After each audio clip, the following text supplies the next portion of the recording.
And I feel like what I've been doing for a period of time is just kind of circling around Fetter 2 and then 4 and 5, Fetter 2, 4 and 5. And I don't know if that's something that happens to a lot of people or if it's Mm. just more or less peculiar to my No, experience. No? Okay. no, it's very normal. It's deep stuff. It's stuff that people go into therapy for decades to try to work with.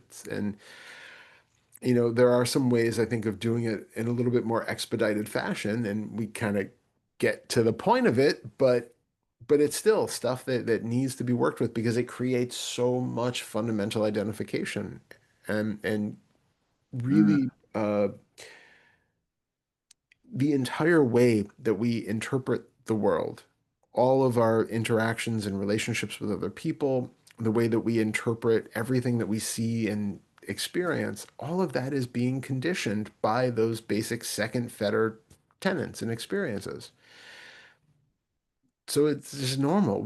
There's a lot to work with there. If what we're experiencing in life is constantly unsatisfactory, and if I'm constantly identified with it and at war with it and feeling all sorts of negative states that I'm battling against and need to change, that is all pointing back to a lot of second fetter work. okay. And what you said, it hits it right on the head for me is a way to do it that's more expeditious, Hmm.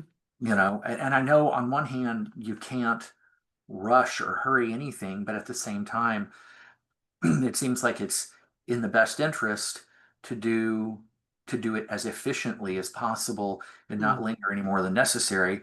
And I am very much about that idea. I get that. So, how do we do that? I Well, mean, right now, like I said, I've gone back to, Pernilla's Fetter 2 stuff and looking at that. I'm talking with you about this, that, came to my attention here in the last couple of weeks. But it just, and you touched on it and you said it differently. It just feels like a bottomless pit. yeah. Well, I think a part of it is, so there are two things. One is to not continue to make mm, too much out of the supposed reality of what you're experiencing when you do this. Huh? Well, I know. Sorry, that probably wasn't the easiest way to say that. When you say about having like, the bottomless pit of these experiences, Uh, it feels like it makes the emotion or the trauma or the past real.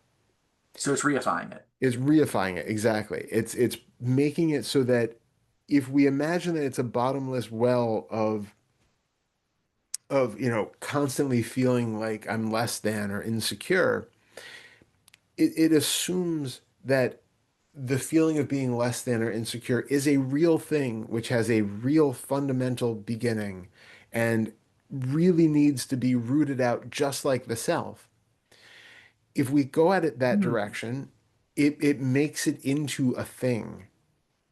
As opposed to, if we were doing first fetter inquiry and our point of inquiry was there's a self here and I need to get rid of it. I need to find it and I need to dig up every aspect of that self and I have to Uh, tear it all out so that it never comes back again. I have to get rid of all of it with a shovel and a pickaxe. There's no fucking self there, right? It wasn't there to begin with. right. In very much the same way, the certain patterns of behavior that we're talking about have no inherent nature to them either. So it's seeing that those things aren't really there, just the way it was with the self. Exactly. There are these moving and shifting patterns of behavior, patterns of conditioned thoughts that are not inherently real or that they don't need the it's important not to just bypass it and just go, oh, so I don't have Right. any trauma anymore. Um, we still have to be, diligent with the way that we do it, but it's with that understanding that what we're doing isn't uprooting something that is really real and deeply ingrained and um, needs to be um, completely like if a dentist goes in and they're trying to drill out the decay in a tooth, you have to get all of it because if you just seal some of it in, the decay is just going to keep coming back, right? Right. We take that same mentality with this kind of stuff.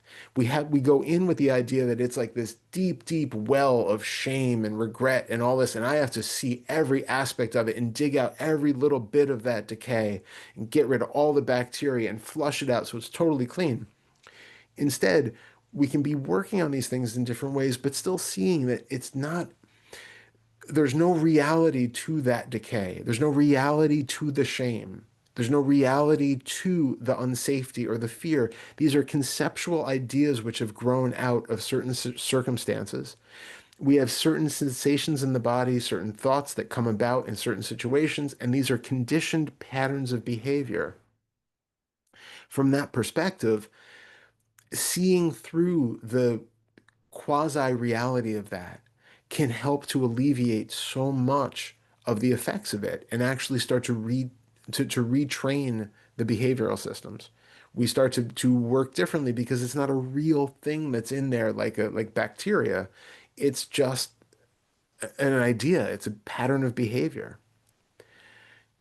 The second side of it, I think, is to keep really to uh, the second aspect, which is important to keep in mind as we're doing all of this stuff, is actually the sort of first fetter aspect.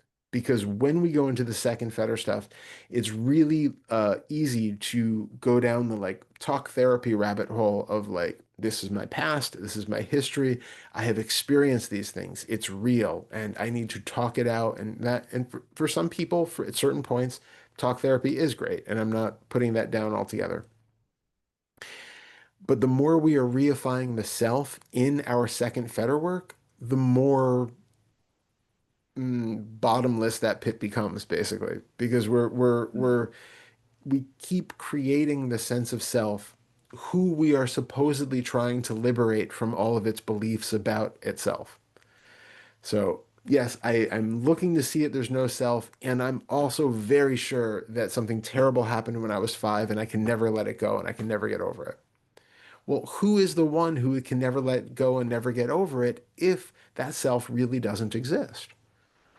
So coming at from the perspective that this all of this second fetter work is not being done by a self who needs to free itself from its past, but instead this is just another pattern of conditioned behavior. It's part of the totality. It's part of absolutely the conditional web of everything. Having that as a starting point so that you can still do the work, but it's not my work about my past in a deeply personal way. Coming at it from the collective as opposed to the individual changes the entire perspective.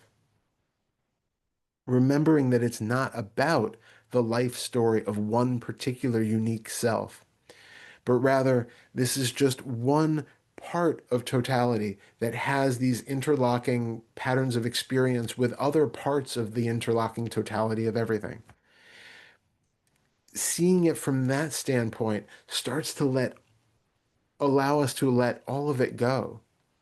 And you can really see through all those aspects that seemed so personal, so much mine, and so sticky, and so self-defining and self-limiting.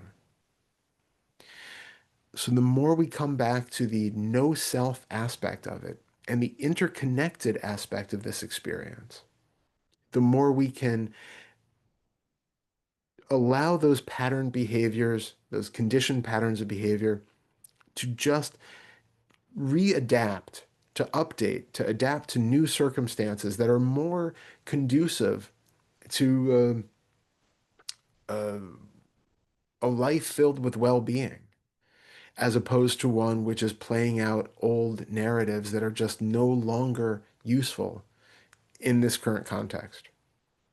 Now, it's like if you grew up in, you know, Antarctica and then decide that you're going to move to the equator, you don't continue wearing the same clothes. You know, you don't dress the same. Like you have to update to the circumstances, and that's what we tend not to do. So all of this is Right. is in service of that updating.